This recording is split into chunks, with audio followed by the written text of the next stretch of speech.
Perkenalkan, nama lengkap saya Mariani Rovino Enunu dengan NIM 18011072 kelas Bond Ranger. Saya akan menjelaskan tentang proses pembentukan citra pada MRI dan instrumen MRI. Sebelumnya saya akan menceritakan tentang sejarah singkat perkembangan MRI. Teknologi MRI pertama kali diperkenalkan oleh seorang ahli radiologi Amerika Serikat, Paul Christian, pada tahun 1929 sampai dengan 2007, yang berhasil memperoleh penghargaan Nobel bersama Peter Masfield atas hasil risetnya di bidang MRI pada tahun 2003. Pada tahun 1975, Paul Lauterbach menggunakan tes sampel tabung kecil yang dipindai dengan menggunakan teknik proyeksi yang mirip dengan komputer tomografi scan atau CT scan. Saat itu hanya dikenal pemeriksaan kesehatan dengan komputer, kemudian seiring dengan perkembangan teknologi, MRI dapat digunakan untuk mendeteksi adanya kanker pada stadium awal maupun untuk mengetahui perkembangan kanker saat menjalani kemoterapi. Oleh karena itu, kini para ahli kesehatan lebih memilih untuk menggunakan MRI karena paparan gelombang magnetik yang sangat kuat yang disertai dengan gelombang radio untuk menghasilkan gambar yang sangat detail pada bagian dalam tubuh pasien.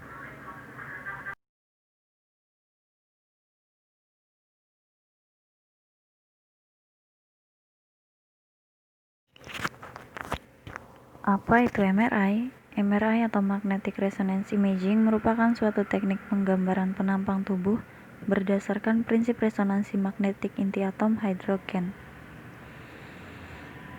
Untuk mengetahui lebih lanjut, Magnetic Resonance Imaging adalah suatu alat kedokteran di bidang pemeriksaan diagnostik radiologi yang menghasilkan rekaman gambar potongan penampang tubuh atau organ manusia dengan menggunakan medan magnet berkekuatan antara 0,064 sampai 1,5 Tesla, di mana 1 Tesla sama dengan 1000 Gauss, dan resonansi getaran terhadap inti atom hidrogen.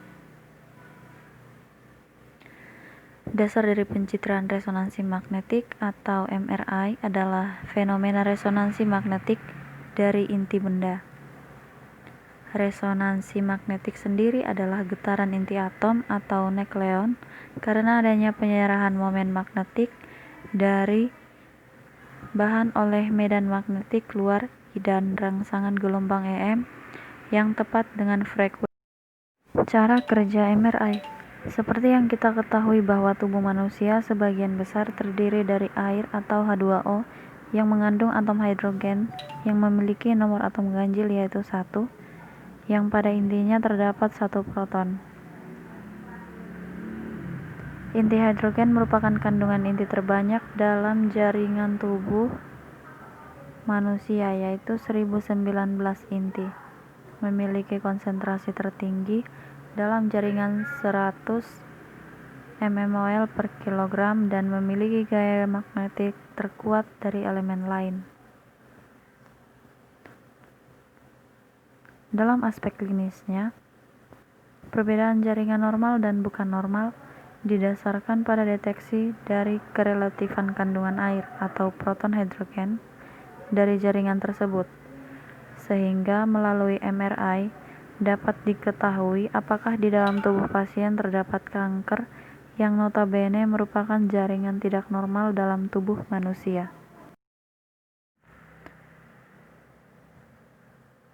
Di sini kita akan melihat dengan tepat bagaimana medan magnet berinteraksi dengan tubuh untuk membuat gambar tubuh manusia. Tubuh manusia sebagian besar terdiri dari air atau molekul H2O sehingga mengandung banyak atom hidrogen.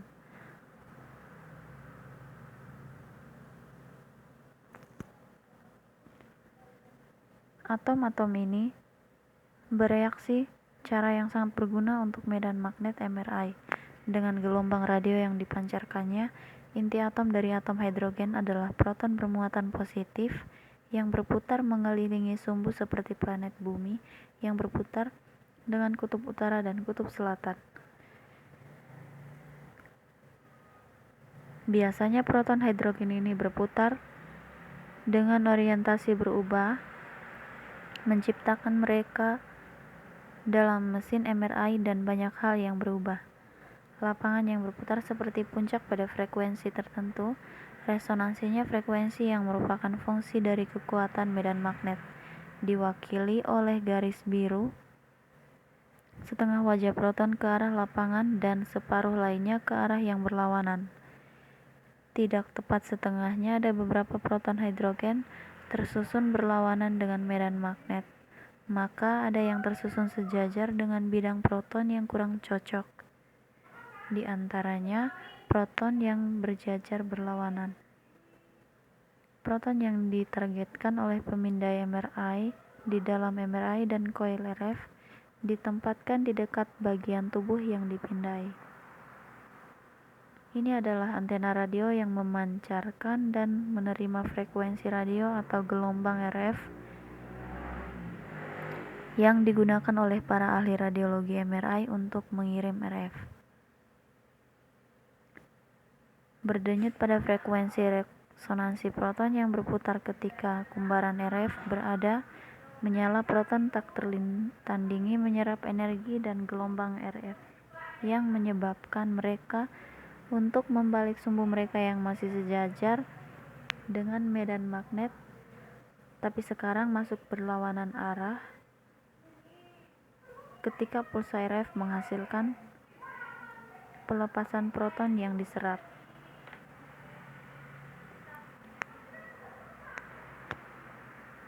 Energi kembali ke kesejajaran sebelumnya, dengan demikian memancarkan sinyal kembali ke koil. Mari kita lihat sekali lagi proton yang menyerap energi dari gelombang RF, kemudian menyalakan sumbu mereka dan memancarkan energi kembali ke gumpalan yang sinyalnya diubah menjadi listrik. Arus pemindai mendigitalkan pemindai memproses sinyal menggunakan algoritma lanjutan untuk menghasilkan gambar jaringan dengan lebih sedikit air di dalamnya. Akan lebih sedikit memiliki proton hidrogen untuk memancarkan sinyal. Kembali ke kumparan RF, area tersebut tampak lebih gelap pada pemindaian MRI dan ketika terjadi pemindahan inti atom hidrogen dari tingkat energi rendah ke tingkat energi yang lebih tinggi, akan terjadi pelepasan energi yang kemudian menjadi unsur dalam pembentukan citra atau dikenal dengan istilah Free Induction Decay atau FID. Secara sederhana, prinsip itu dapat dilihat pada gambar yang ini.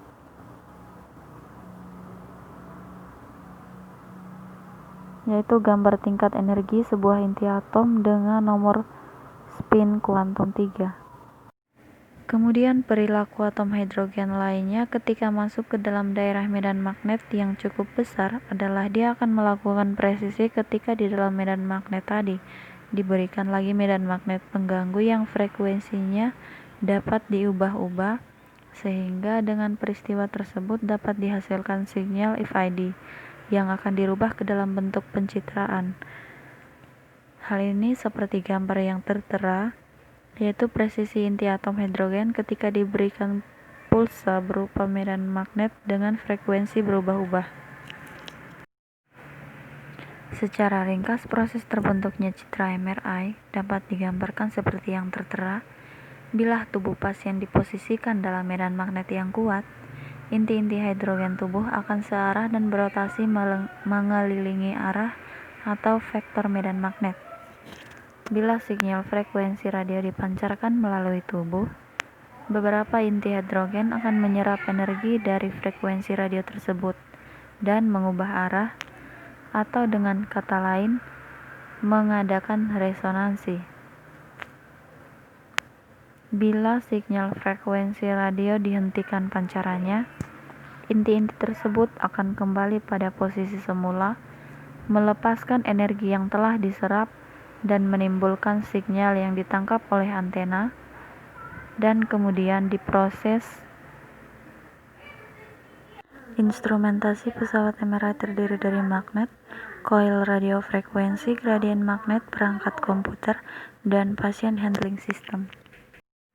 Jenis-jenis magnet MRI yaitu permanen, resistif, dan semikonduktor.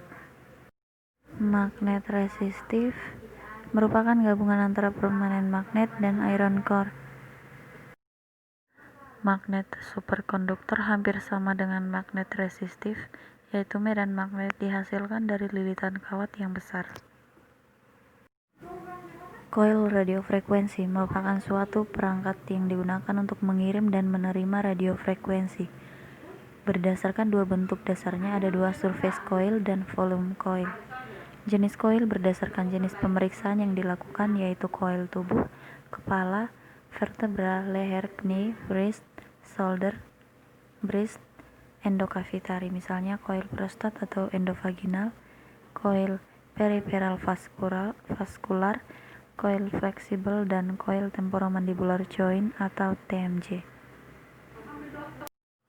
Gradien magnet merupakan perangkat pada pesawat MRI yang digunakan untuk menghasilkan gradien medan magnet, digunakan untuk menentukan irisan pada proses pengambilan data.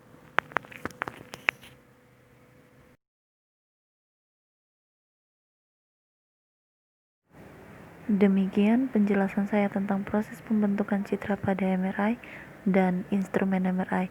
Mohon maaf apabila ada kesalahan. Terima kasih. Kala cerita